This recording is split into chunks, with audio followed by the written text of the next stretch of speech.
अस्सलाम वालेकुम। DG ISPR ने आज प्रेस कॉन्फ्रेंस के अंदर एक लाइन ड्रॉ कर दी है और वो लाइन ये कहती है कि जब तक 9 मई के अंदर मुलव्वस लोग जो हैं वो माफ़ी नहीं मांगेंगे तब तक कोई बातचीत नहीं हो सकती। और जो अल्फाज उन्होंने इस्तेमाल किए तहरीक इंसाफ के लिए, पीटीआई के लिए, वो था एक सियासी टोला, एक सियासी इंतशारी टोला, और इससे मिलते जुलते अल्फाज का उन्होंने बार बार दोहराया अपनी प्रेस कॉन्फ्रेंस के अंदर। इससे एक चीज़ तो बड़ी क्लियर हो जाती है कि वो जो रेड लाइन वो कहते हैं फ़ौज वाले कि 9 मई रेड लाइन है, तो वो रेड लाइन अभी इमरान खान के लिए एग्जिस्ट करती है। बाकी पीटीआई के साथ उनकी प्यार मोहब्बत का रिश्ता पहले की निस्बत काफ़ी बेहतर है। Ali Amin Gandapur Peshawar corps commander house अपनी पूरी काबीना के साथ जा सकते हैं।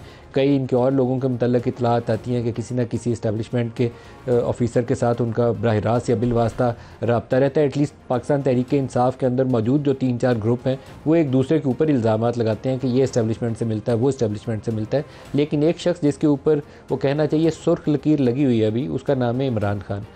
क्या 9 मई बिल्कुल एक आम सा दिन था, आम सा वाक़या था? बिल्कुल नहीं। उसको यौम स्याह फ़ौज ने कहा, बिल्कुल सही कहा, वो यौम स्याह था। जब पाकिस्तानी कौम एक ऐसी सूरत हाल के अंदर खड़ी कर दी जाए कि फ़ौज और कौम को आपस में लड़वा दिया जाए, तो इसको यौम स्याह ही से ताबीर करना चाहिए। लेकिन ये यौम स्याह क्यों बना, इसके पीछे क्या मुहर्रकात थे जो हमें 9 मई तक लेकर गए, वो जब तक हम नज़रअंदाज करते रहेंगे, अपनी आंखें बंद रखेंगे, तब तक हम सही जो इश्यूज़ हैं, सही जो मसाइल थे, उसका ना इदराक कर सकेंगे और ना उसका सही हल तजवीज़ कर सकेंगे। 9 मई होने से पहले हमें जाना पड़ता है 2014 के धरने की तरफ। 2014 का धरना इस्टेब्लिशमेंट की आशीर्वाद, उसकी सपोर्ट के साथ पीटीआई ने किया, और पीटीआई और पैट का इत्तेहाद जो था वो भी इस्टेब्लिशमेंट की आशीर्वाद के साथ हुआ था।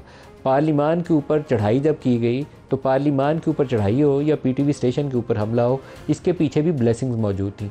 जो शुजा नवाज़ साहब ने अपनी किताब के अंदर, जो जनरल आसिफ नवाज़ के भाई हैं, उन्होंने कुछ चीज़ों को डॉक्यूमेंट किया है जो बराह रास्त फिंगर पॉइंटिंग करती हैं कि इस्टेब्लिशमेंट की कौन सी फ़िगर जो थी वो इस सारे मामले के अंदर मुलव्वस थी।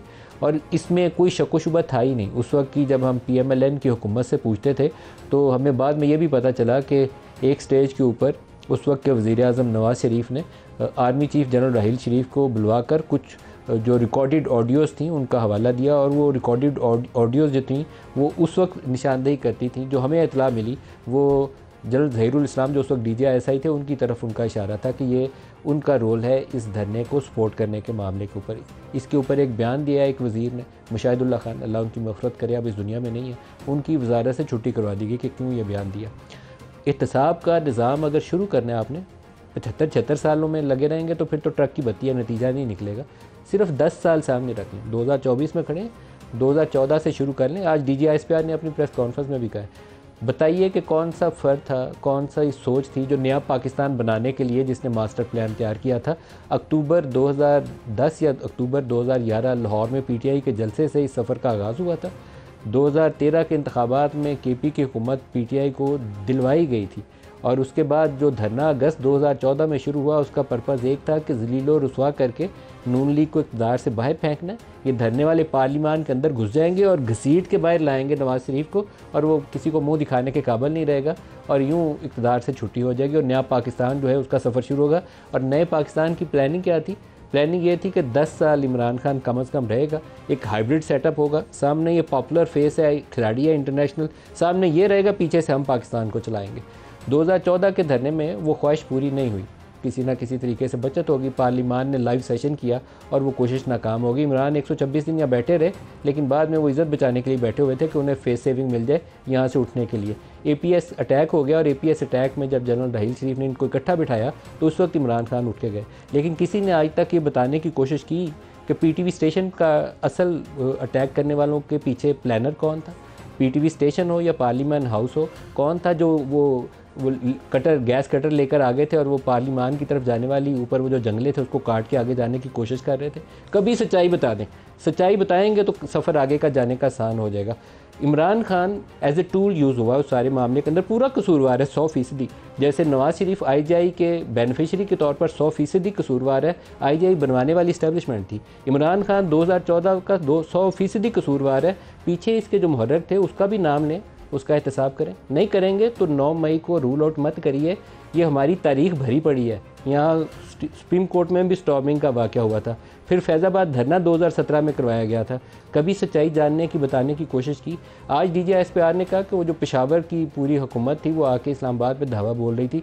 Lockdown Lahore, lockdown Faisalabad, lockdown Islamabad, ये पॉलिसीज़ कहाँ से आई थी? आसमान से नाजिल थोड़ी हुई थी।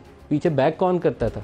कभी हमें इस कौम को सच बताना पड़ेगा, और गलतियाँ दोनों तरफ से हुई हैं। ना कहें कि सिर्फ इस्टेब्लिशमेंट ने किया, सारा कुछ वही किया, ये भी झूठ होगा। इस्टेब्लिशमेंट जब सारा कुछ करती है तो उसके आगे ये जो कठपुतलियाँ उसके आगे नाचने को तैयार होती हैं, ये साथ मिलती हैं तो पाकिस्तान की तबाही का रास्ता खुलता है, वैसे नहीं। और पाकिस्तान का इसमें नुकसान किया है, इस्टेब्लिशमेंट ने भी किया है और इन सियासतदानों ने भी किया है, जो इशारों पे नाच के कुछ भी करने को तैयार होते हैं। कानून को इधर से उधर मोड़ दो, उधर से उधर मोड़ दो। ये जो जबरी गुमशुदगियाँ हो जाती हैं, इसके ऊपर नून लीग का बंदा गुम हो तो PTI वाले ढोल पीट रहे होते हैं।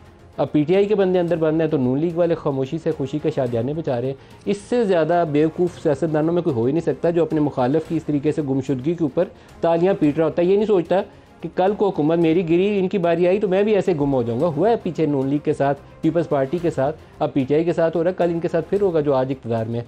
लेकिन सबक नहीं सीखते। जब तक नहीं सीखेंगे, इसी तरीके से चोर रास्ते से सीढ़ी लगा के इक़्तिदार की मंजिल तक पहुँचने की कोशिश करेंगे, पाकिस्तान को आइंदा का सफ़र आसान नहीं मिलेगा। मैं आपको 100% यकीन से कहता हूँ कि पाकिस्तान को अगर जमहूरी सफ़र पर जाना है, लोगों की ज़िंदगियों में आसानी पैदा करनी है, तो इस्टेब्लिशमेंट को वो काम करना पड़ेगा जिसके लिए इस्टेब्लिशमेंट फ़ौज बनाई जाती है, और इन कठपुतलियों से छुटकारा हासिल करना पड़ेगा। इमरान खान भी कठपुतली, शहबाज शरीफ और बाकी भी ये सारी कठपुतली हैं। क्योंकि जब तक ये जमहूरी सोच के मुताबिक पाकिस्तान को चलाने की कोशिश नहीं करते, अपनी गलतियों का इतराफ़ नहीं करते। इमरान बताए सच कि 2014 में इसके पीछे कौन था, 2018 में इलेक्शन को रिग करके इसको किसने जितवाया था, पंजाब में तो नशिस्तें भी पूरी नहीं थी, फिर क्यों कहा था कि पंजाब के बगैर मरकज़ की हुकूमत नहीं लूँगा, फिर पंजाब में सीटें कैसे पूरी हुई थी, जहांगीर तरीन के जहाज़ में बंदे किसने पूरे किए थे, कराची में जो 14 सीटें MNA की मिली थी वो किसने दिलवाई थी? सच बताए ना। आज शहबाज शरीफ बताया कि कराची की 17 सीटें जो थीं वो MQM को कैसे गई हैं। पंजाब में लाहौर के जो इंतखाबी नताइज हैं, वो फॉर्म 45 और 47 का रौला सिर्फ लाहौर के नताइज का ही बता दें, वो कैसे आगे से पीछे हुए। कभी इनमें से कोई एक बंदा सच नहीं बोलेगा, और ये हमारे मसाइल का हल भी नहीं है। तो हमें सारों को कलेक्टिवली अपनी गलतियों का एहसास करते हुए आइंदा का सफ़र बेहतर करने की कोशिश करनी चाहिए कि पाकिस्तान अपने बच्चों के लिए जो छोड़ के जाए वो कम से कम आज के इस पाकिस्तान से बेहतर छोड़ कर जाए। हमें अपने बचपन में बहुत अच्छा पाकिस्तान मिला था, ये हालत नहीं थे कि बच्चों को बाहर भेजते हुए खौफ हो, पढ़ा लिखा लें वालिदैन बच्चों को, उनको नौकरी ना मिले और वो दर बदर की ठोकरें खा रहे हो। हमें पाकिस्तान के लिए सबको कुछ खौफ खुदा भी करना चाहिए, और पाकिस्तान को सामने रखते हुए, अपने बच्चों का मुस्तकबिल सामने रखते हुए कुछ पाकिस्तान की फ़िक्र भी करनी चाहिए। DGISPR का एक स्टेटमेंट है 9 मई के लोगों को सज़ा देने के हवाले से, जो लोग मुलव्वस हैं उनको सज़ा मिलनी चाहिए। सुनिएगा। सिर्फ अफवाज पाकिस्तान का मुकदमा नहीं, ये पूरे पाकिस्तान के अवाम का मुकदमा है। किसी भी मुल्क में उसकी फ़ौज पे हमला कराए, उसके बानी के घर को जलाया जाए, वहाँ पे अवाम और फ़ौज के दरमियान नफरत पैदा की जाए। हमने देखा कि किस तरह कुछ सियासी लीडर्स ने चुन चुन के अहदाफ दिए कि इधर हमला करो, इधर हमला करो। उनको अफवाज के खिलाफ, उसकी लीडरशिप के खिलाफ, एजेंसियों के खिलाफ, इदारों के खिलाफ झूठ और प्रोपेगेंडे से उनके जहन बनाए गए, और फिर जो लोग ये करवा रहे हैं, जो कर रहे हैं, उनको कैफरे करदार पे ना पहुंचाया जाए तो वहां के निज़ाम इंसाफ पे एक सवाल खड़ा हो जाता है। क्या हम किसी खुदा ना खास्ता किसी और 9 मई के सामने का इंतजार कर रहे हैं? 9 मई के जो मुल्जिमान हैं, उसको करने वाले और उसको करवाने वाले, आइन और कानून के मुताबिक उन्हें सजा देनी पड़ेगी। दूसरा इनके बयान का हिस्सा जो जुडिशल कमीशन के हवाले से मुतालबा आता है, मैं वो भी सुनाना चाहूँगा। दिखाइएगा जी। कहा जाता है कि जुडिशल कमीशन बना दिया जाए। ठीक है, हम तैयार हैं, बनाएं जुडिशल कमीशन। लेकिन अगर जुडिशल कमीशन बनाना है तो फिर इस पूरे वाक़े की तह तक जाएं। वो जुडिशल कमीशन इस बात का भी अहाता करे कि 2014 का धरना, उसके मकासद क्या थे। वो इस बात का भी अहाता करे कि पार्लियामेंट पे हमला कैसे हुआ और कैसे कराया गया। वो PTV पर हमले का भी अहाता करे, किस तरह 2016 में KPK के रिसोर्स से सरकारी वसाइल के साथ दारुल खिलाफा पे धावा बोला गया, 2022 में दोबारा इस्लामाबाद पे धावा बोला गया। वो जुडिशल कमीशन इस बात का भी अहाता करे। वो ये भी देखें कि कैसे IMF को खतूत लिखे गए, कहाँ से फंडिंग जा रही थी, कहाँ फंडिंग जा रही थी, वो इस बात का भी अहाता करे। ज़रूरी है कि हम 9 मई के मुल्ज़मान को कानून और आइन के मुताबिक सज़ा दें, और जल्द से जल्द दें। जो बयानिया, जो ज़हन साजी की जाए ना, वो अगले 30 साल अगले कम से कम उसकी सज़ा मिलती है अगर आपने गलत फ़ैसला किया हो। एक हाइब्रिड वॉरफेयर और 5th जनरेशन वॉरफेयर, उसके नाम के ऊपर मुश्तरका, मैं वजाहत नहीं करूँगा कि उसमें कौन कौन से लोग, यूनिफॉर्म के अंदर लोग जिनका रोल था। मुश्तरका मीडिया सेल्स बनाए गए थे नफ़रत के ऊपर मबनी बयानियाँ बनाने के लिए। पीटीआई के साथ इश्तराक था इस्टेब्लिशमेंट का। कोई जहांगीर फंड कर रहा होगा, कोई इस्टेब्लिशमेंट से खुफिया पैसा आ रहा होगा, कोई और एटीएम होगी इमरान खान की, वो पैसा डाल रही होगी। और ये सोशल मीडिया वॉरियर्स जितने तैयार किए गए, जिनको बाद में पकड़ पकड़ के इन्होंने यूट्यूबर्स को उठाया, किसी को मारा, किसी को गायब किया, किसी को कुछ किया, वो थे कौन, ट्रेन किसने किए थे? वो हमारी इस्टेब्लिशमेंट और उस पीटीआई के मुश्तरका सेल के अंदर ट्रेन हुए थे। और उसके अंदर वो नफ़रत पर मबनी बयानियाँ था, जिसमें हर एक पॉलिटिशियन पाकिस्तान में चोर और डाकू था, और इमरान खान के साथ तस्बीह पकड़ाकर उसको हम वलीउल्लाह के तौर पर, रूह के तौर पर पेश करते थे। ये बयानियाँ हमने खड़ा किया, ख़ुद से कोशिश करके बनाया, और उसकी सज़ा अब ये मिल रही है कि इस पूरी कौम में एक्सेप्टेंस नहीं है, ना शरीफ की ना जरदारी की। अब जो मर्जी कहे, आज इन्होंने DGISPR ने कहा 31% जो टोटल वोट पड़े थे उसका पीटीआई को पड़ा 31, बाकी 70% मुखालफिन को पड़े हैं। और अगर आबादी के ऊपर ये परसेंटेज निकालें तो ये 7 परसेंटेज पॉइंट बनती है। तो ये कैलकुलेशन आपकी दुरुस्त होगी, लेकिन ये इर्रेलेवेंट है इस वक्त, क्योंकि जो बयानियाँ बेचा गया लोगों को 10 साल लगाकर उन मुश्तरका मीडिया सेल्स की काविश से, जो यूट्यूब और ट्विटर के ऊपर और फेसबुक के ऊपर जो ट्रेंड सेट किए गए, उसके अंदर बहुत ज़्यादा रोल आपका है, बहुत कसूर है आप लोगों का। पीटीआई ने अब उसको स्पेशलाइज़ कर लिया, एक्सपर्टीज़ डेवलप कर लिया। वो आज की प्रेस कॉन्फ्रेंस के बाद भी उसी तरीके से उस बयानिए को सेट करने की कोशिश कर रहे हैं। मैं ये नहीं कहूँगा कि ये मुस्बत है, हमने सज़ा पाई है उसकी। जितने हमें हमारी ये लड़कियां प्रोग्राम करती हैं, जितनी अब्यूसिव लैंग्वेज उनके लिए इस्तेमाल की जाती थी, हम लोगों ने जो कुछ भुगता है वो पिछले पीटीआई के सारे दौरे हुकूमत में, उसमें इस मुश्तरका मीडिया सेल का बहुत बड़ा रोल, बहुत बड़ा कलीदी किरदार था। टारगेट करते थे कि ये हमारे ख़िलाफ़ प्रोग्राम किया, या इमरान की हुकूमत को क्वेश्चन किया, या हाइब्रिड रजीम की बात की है, इसको टारगेट करके इसके ऊपर अटैक करो, ताकि ये इस काबिल ही ना रहे कि दोबारा प्रोग्राम करे। अगर यही सोच है ना, तो फिर हम बेहतर नहीं होने वाले। एक लास्ट स्टेटमेंट, इंतशारी टोला आज बहुत हुआ प्रेस कॉन्फ्रेंस में, वो भी दिखाई गई। अगर कोई सियासी सोच और कोई सियासी टोला अपनी फौज पे हमलावर हो, इसी कौम के शहीदों की तज़हीक करे, इसी कौम की फौज के बारे में धमकियां दे, प्रोपेगेंडा करे, तो उससे कोई बातचीत नहीं करेगा। ऐसे सियासी इंतशारी टोले के लिए सिर्फ एक ही रास्ता, कि वो सिद्ध के दिल से माफी मांगे कौम के सामने, और ये वादा करे कि वो नफरत की सियासत को छोड़ के तामीरी सियासत में हिस्सा ले। और वैसे भी जो बातचीत है वो सियासी पार्टीज को आपस में जेब देती है, इसमें फौज या इदारे बिल्कुल मुनासिब नहीं कि बातचीत में। ऐसी सियासी इंतशारी टोला, उसके साथ कोई बातचीत नहीं हो सकती।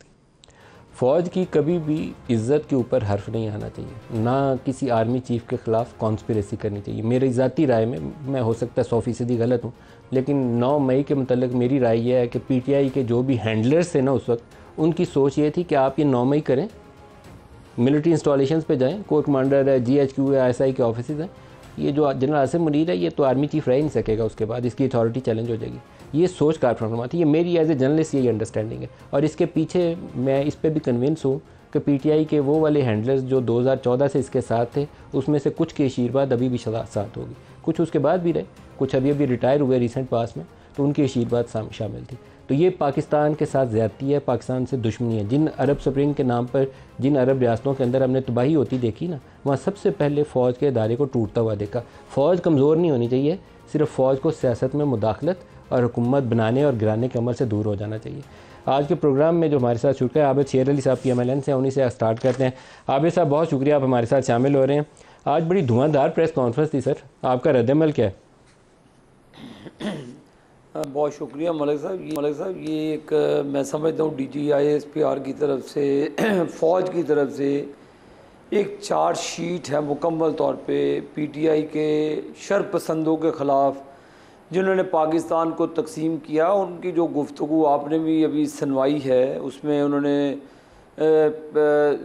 धरने का भी ज़िक्र किया, उससे पहले इस्लामाबाद के ऊपर धावे का भी ज़िक्र किया। इसका मतलब ये एक तसलसल है उस ज़हनियत का जो पाकिस्तान में ना सिर्फ इंतशार फैलाना चाहती है, बल्कि पाकिस्तान को तकसीम करने के अमल पर पैरा है।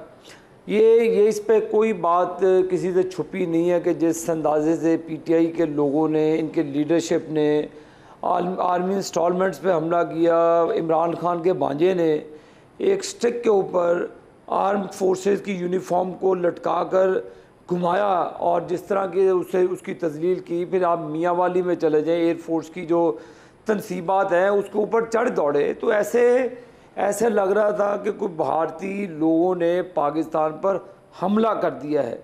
तो ये 9 मई का वाक़या एक स्याह धब्बा है पूरी तरीके इंसाफ की, जो इंतशार पसंदी की सियासत थी, जो नफ़रत की सियासत थी, जो पाकिस्तान की मईशत को तबाह करने की सियासत थी, झूठ बोलने का जो इन्होंने एक मन घड़त किस्म का एक पूरा एक सेटअप बनाया हुआ था। और उसके ऊपर जो सबसे बड़ी मलिक साहब आपकी जो अभी मैंने सुनी बात, वो जो फंडिंग थी, जो KPK की फंडिंग थी, उसकी बिल्कुल रेट होना चाहिए कि वो फंडिंग किन मकासद के लिए हमारे जो आर्म फोर्सेस हैं, रियासती इदारे हैं, उनको डीफेम करने के लिए लगाई गई।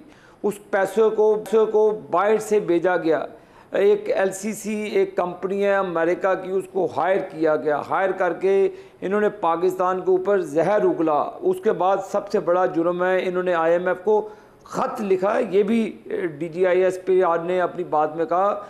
उसके अलावा इन्होंने अभी जो डेली टेलीग्राफ के अंदर और उससे पहले अमरीकी जरीदे को जो इमरान खान के जो इंटरव्यू छपे हैं उस पे उसके अंदर जहर उगला गया हमारे अदारों के ख़िलाफ़, हमारे रियासी अदारों के ख़िलाफ़ जहर उगला गया।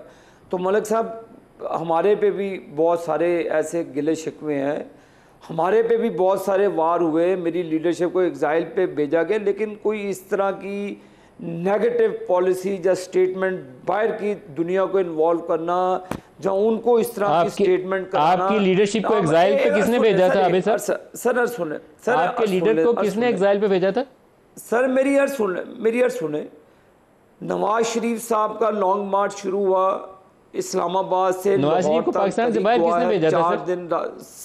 सर मेरी एक मिनट बात तो सुन ले मलिक साहब, मैं आपकी उस बात का भी जवाब देता हूँ। पूरा लॉन्ग मार्च किया, एक गमला तक नहीं टूटा। हमारे रास्ते में 20 कैंट आए, किसी का एक गमला नहीं तोड़ा गया, किसी कैंट पर छौनी पे हमला नहीं किया गया। ये थी डिसिप्लिन नवाज शरीफ ने जो हमें दिखाया। अब जो आप फरमा रहे हैं कि किसने भेजा, जो इमरान खान से पूछे जिन्होंने भेजा, जिनकी कैबिनेट ने अप्रूवल दी। नवाज शरीफ साहब के जो सेहत के मामला थे उनको मद्देनज़र आके इमरान खान की कैबिनेट ने भेजा है। इमरान खान ने कहा मुझे तो पता नहीं था कि नवाज शरीफ की सेहत इतनी ख़राब है। ये यास्मीन राशिद साहबा की स्टेटमेंट ऑन रिकॉर्ड है, उनसे पूछे जिन्होंने भेजा। तो ये मैं आता हूँ दोबारा आपकी तरफ, मैं वो 2014 की तरफ भी आपको लेके जाऊंगा। नहीं पंजोता साहब, आज की प्रेस कॉन्फ्रेंस के ऊपर पहले आप भी रद्दअमल अपना दे दें। बड़ी धुआंधार प्रेस कॉन्फ्रेंस थी, आपका रद्दअमल क्या है? मैं सारी बात जो है वो सुन रहा था आबिद साहब की।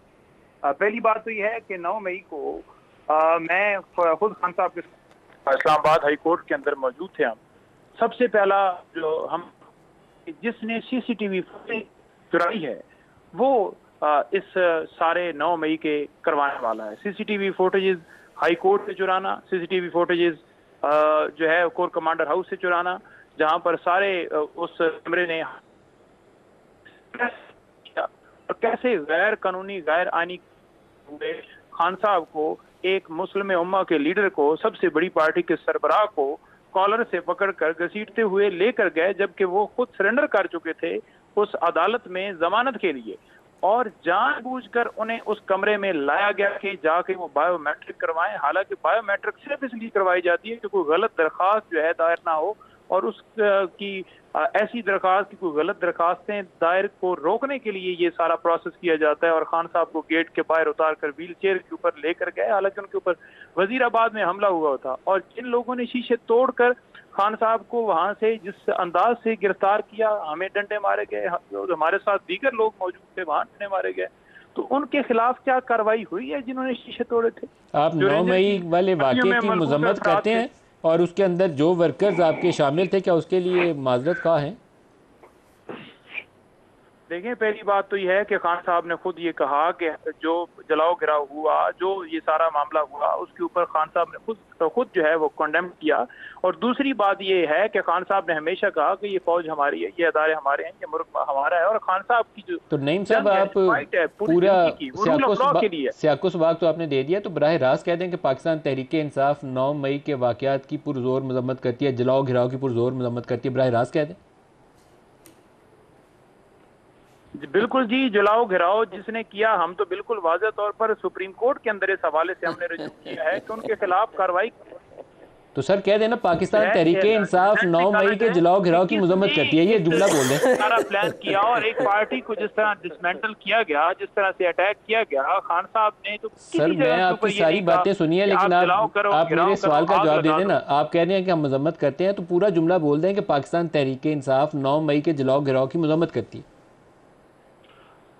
पाकिस्तान तहरीक इंसाफ 9 मई के जलाओ घिराव की मजम्मत करती है, बिल्कुल करती है। और जिसने उसके बड़ी खबर चलाई ना जी इनकी नई पंजोता साहब की, उसके खिलाफ कार्रवाई का मुतालबा करती है। और जिसने पाकिस्तान तहरीक इंसाफ के ऊपर ये जुल्म और जबर किया, उस 9 मई की आड़ में हम ये कहते हैं कि उन किरदारों को सामने आना चाहिए जिन्होंने सीसीटीवी फुटेजेस चुराए हैं, और उनके खिलाफ कार्रवाई करनी चाहिए। 1 साल से ज्यादा अरसा हो गया, हमारी 25 मई से दरखास्त जो है वो सुप्रीम कोर्ट के अंदर पेंडिंग है।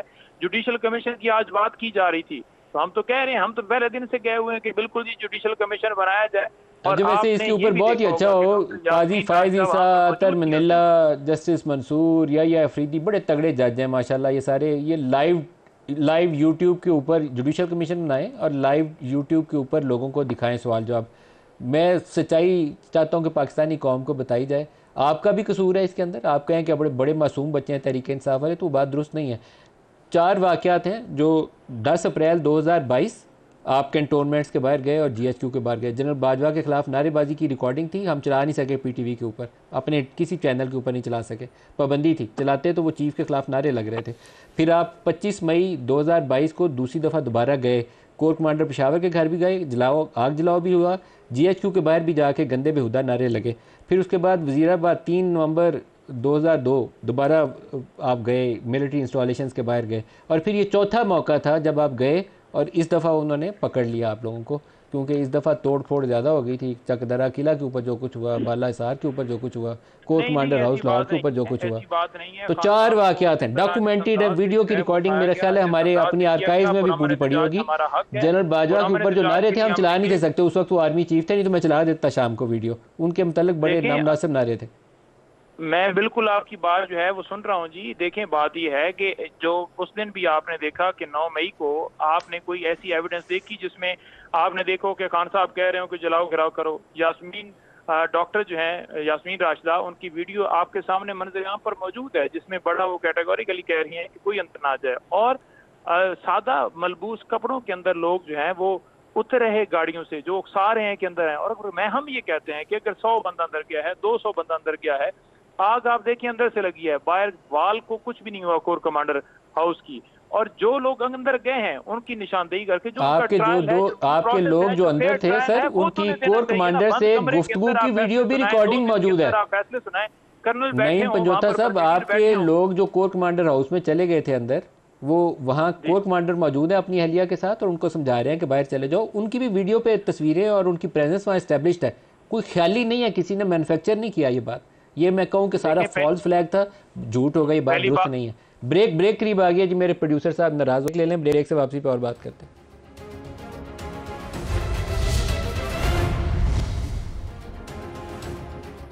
प्रोग्राम में दोबारा खुशामदीद कहते हैं। आबिद शेर अली साहब, 2014 के धरने का आज DG ISPR ने भी तज़किरा किया, आपने भी तज़किरा किया।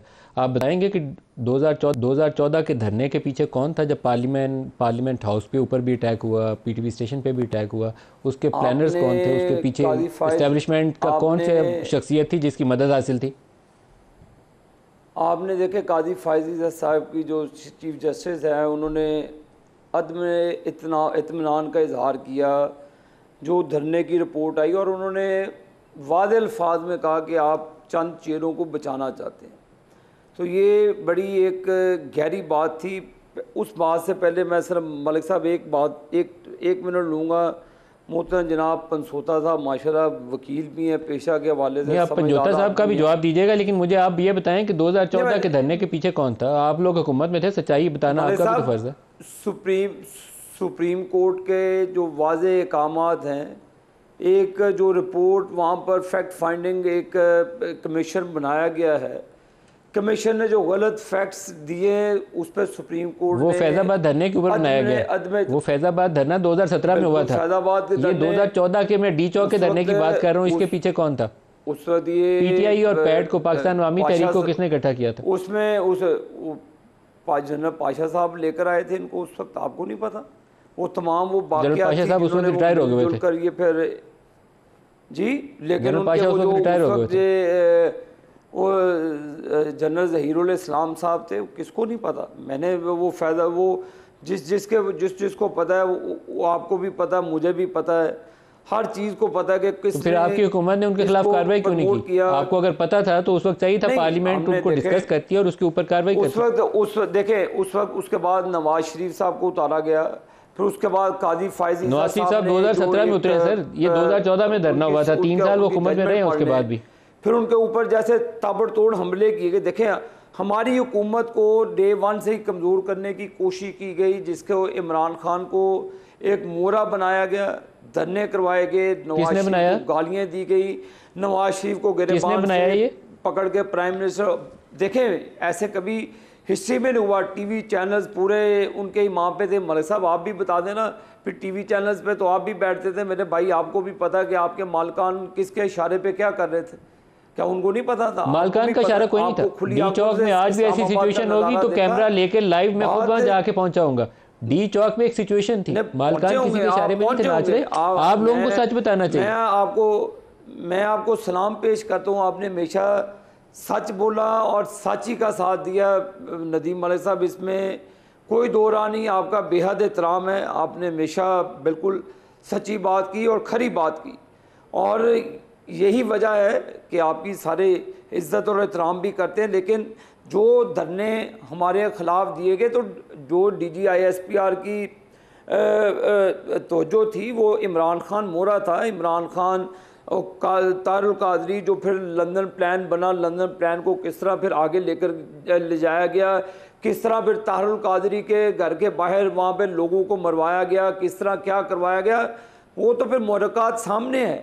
आप पंसोता साहब को बताएं ना जी। पंसोता साहब कहते जी वीडियो सामने लाए, पूरे टीवी चैनल्स पे चला कि इमरान खान के वो भांजे ने वो स्टिक के ऊपर वो फौजियों की वर्दी को ऐसे लहराया। पंसोता साहब वो क्या नून लीग का आदमी था?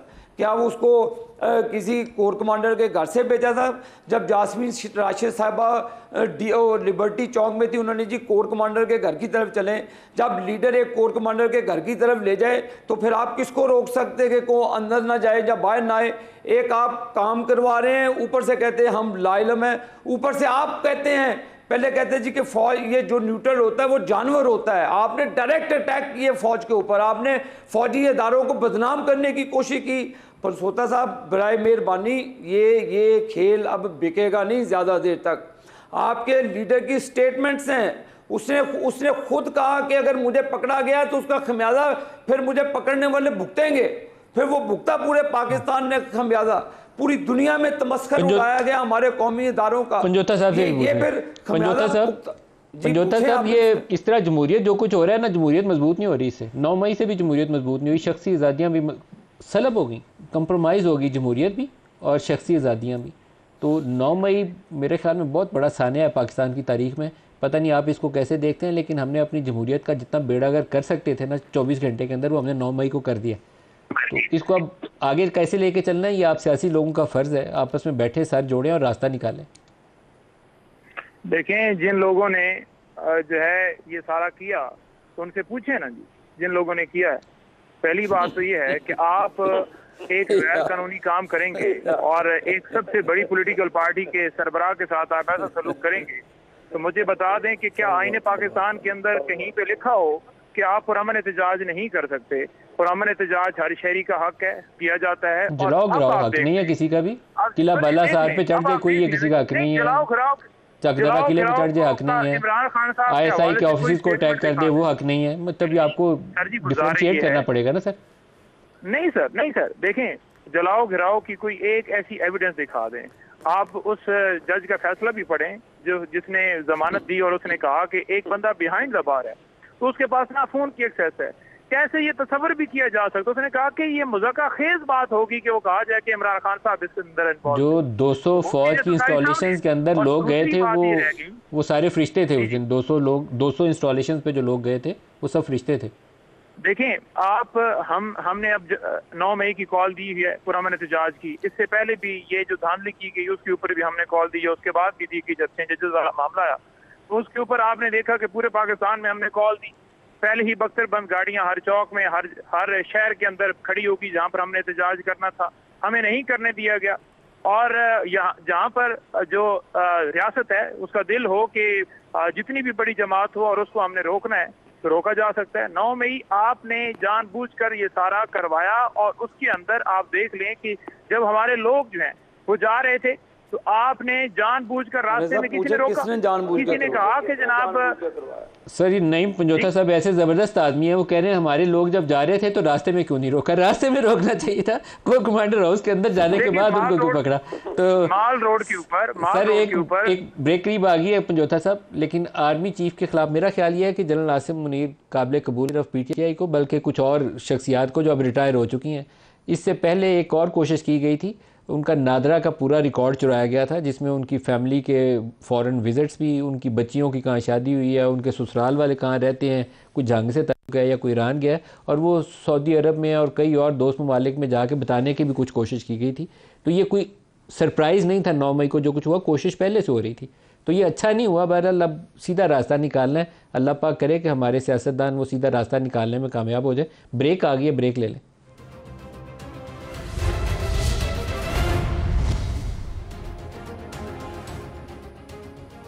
प्रोग्राम में दोबारा खुशामदीद कहते हैं। आबिद शेर अली साहब, क्लोजिंग रिमार्क्स आप दे दीजिए, कोई वे फॉरवर्ड सजेस्ट करिए कि इस मुल्क से ये इंतशार ख़त्म हो जाए और सीधे रास्ते पे गाड़ी चल पड़े पाकिस्तान की।